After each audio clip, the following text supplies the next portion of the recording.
വിശ്വരൂപ ദർശനം തൊഴാൻ Kakkad ശ്രീപുരുഷ മംഗലത്തേക്ക് ഭക്തരെത്തി. KSRTC budget tourism തീർത്ഥാടന പദ്ധതിയിൽ കക്കാട് ക്ഷേത്രത്തെയും ഉൾപ്പെടുത്തിയിരുന്നു. 52 ഭക്തരുമായി കൊട്ടാരക്കര ഡിപ്പോയിൽ നിന്നും വന്ന ആദ്യ ബസിന് ഊഷ്മളമായ സ്വീകരണമാണ് ക്ഷേത്ര ഭാരവാഹികൾ നൽകിയത്. കേരള വിഷൻ എന്നും ജനങ്ങളോടൊപ്പം.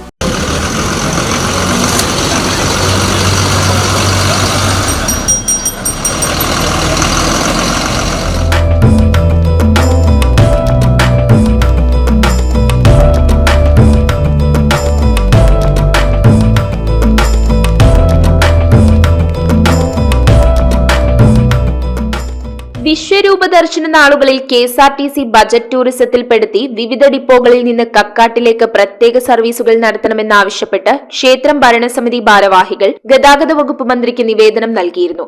52 ഭക്തരുമായി കൊട്ടാരക്കര ഡിപ്പോയിൽ നിന്നും വന്ന ആദ്യ ബസിന് ക്ഷേത്രം ഭാരവാഹികൾ ഊഷ്മളമായ സ്വീകരണമാണ് നൽകിയത്. ബഡ്ജറ്റ് ടൂറിസത്തിന്റെ ഭാഗമായി പുരുഷമംഗലം ക്ഷേത്രത്തിലേക്ക് എല്ലാ ഡിപ്പോകളിൽ നിന്നും സർവീസുകൾ എത്തിക്കാനുള്ള ശ്രമമാണ് നടന്നുകൊണ്ടിരിക്കുന്നത്. ഇതിൻ്റെ ഭാഗമായി ധനുമാസം 1-ാം തീയതി കൊട്ടാരക്കരയിൽ നിന്നുമാണ് ആദ്യത്തെ KSRTC ബസ് ഈ കക്കാടിൻ്റെ മണ്ണിലേക്ക് എത്തിച്ചേർന്നിട്ടുള്ളത്. വരുന്ന 18 ദിവസങ്ങളിൽ കേരളത്തിൻ്റെ വിവിധ ഭാഗങ്ങളിൽ നിന്നും ഈ കക്കാടിൻ്റെ മണ്ണിലേക്ക് ആനവണ്ടി ഒഴുകിയെത്തും എന്ന് തന്നെയാണ് ഞങ്ങൾ പ്രതീക്ഷിക്കുന്നത്. എൻ്റെ കൂടെ കൂട്ടി 52 സീറ്റുള്ള ബസ്സാണ് നമ്മൾ കൊണ്ടുവന്നത്. പക്ഷെ അതിലധികം ആൾക്കാരായിരുന്നു നമുക്ക് ബുക്കിങ്ങിന് വേണ്ടി വന്നത്. ഒരുപാട് പേരെ നമുക്ക് കൊണ്ടുവരാൻ കഴിഞ്ഞില്ല. ഒരു ബസ്സാണ് നിന്ന് വന്നത്. ഭഗവാന്റെ ഈ 18 ദിവസങ്ങളിലുള്ള ഓരോ ദിവസത്തെയും പ്രത്യേകത ഒക്കെ വിശദീകരിച്ചു കൊടുത്തിട്ടാണ് നമ്മൾ വന്നത്. ക്ഷേത്രത്തിലെ വിശ്വരൂപ ദർശന മഹോത്സവ ദർശനം ജനുവരി 2 വരെ നീണ്ടു നിൽക്കും.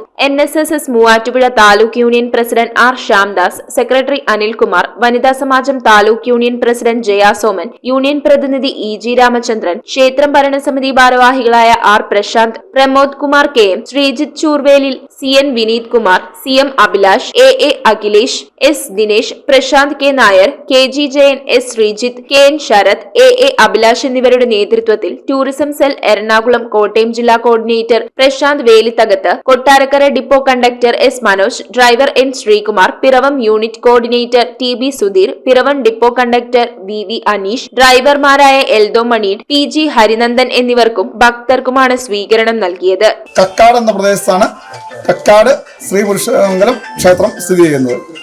ഇവിടുത്തെ ഈ 18 ദിവസം വിശ്വരൂപ ഭാവത്തിലും ബാക്കിയുള്ള സമയങ്ങളിൽ ശ്രീകൃഷ്ണനായിട്ടുമാണ് ഇവിടുത്തെ പ്രതിഷ്ഠ. ഈ വിശ്വരൂപ പ്രദർശനം ശ്രീകൃഷ്ണന്റെ വേറൊരു ക്ഷേത്രത്തിലും കണ്ടിട്ടില്ല. ഞങ്ങൾ തൃശ്ശൂർ ജില്ലാ നിവാസികളാണ്. ഞങ്ങൾക്ക് എല്ലാവർക്കും വളരെ ഇഷ്ടപ്പെട്ട ഒരു അനുഭവം തോന്നുന്നു. News bureau iVision Piravom. IT രംഗത്ത് തൊഴിലുറപ്പാക്കാം കേരള വിഷൻ ഇൻസ്റ്റിറ്റ്യൂട്ട് ഓഫ് ടെക്നോളജിയിലൂടെ. IT മേഖലയിൽ ഏറ്റവും കൂടുതൽ തൊഴിൽ സാധ്യതയുള്ള 3 മാസത്തെ CCNA നെറ്റ്വർക്കിംഗ് കോഴ്സിലൂടെ നിങ്ങൾക്കും മികച്ച ജോലി കണ്ടെത്താം. നിങ്ങളുടെ കരിയർ മികച്ചതാക്കാം. ISP സാങ്കേതിക പരിശീലനവും മികച്ച സാങ്കേതിക വിദഗ്ധരുടെ സേവനവും ആധുനിക സൗകര്യങ്ങളോട് കൂടിയ ലാബുകളും ഹോസ്റ്റൽ സൗകര്യങ്ങളും കഴിവുറ്റ വിദ്യാർത്ഥികൾക്ക് നൽകുന്ന 100% placement Kerala vision institute of ടെക്നോളജിയെ വേറിട്ടതാക്കുന്നു. രാവിലെയോ വൈകിട്ടോ ഉള്ള ക്ലാസ് തിരഞ്ഞെടുത്ത് ഉടൻ തന്നെ നിങ്ങളുടെ സീറ്റ് ഉറപ്പാക്കൂ. Kerala vision institute of technology, near railway station, Puthukkad.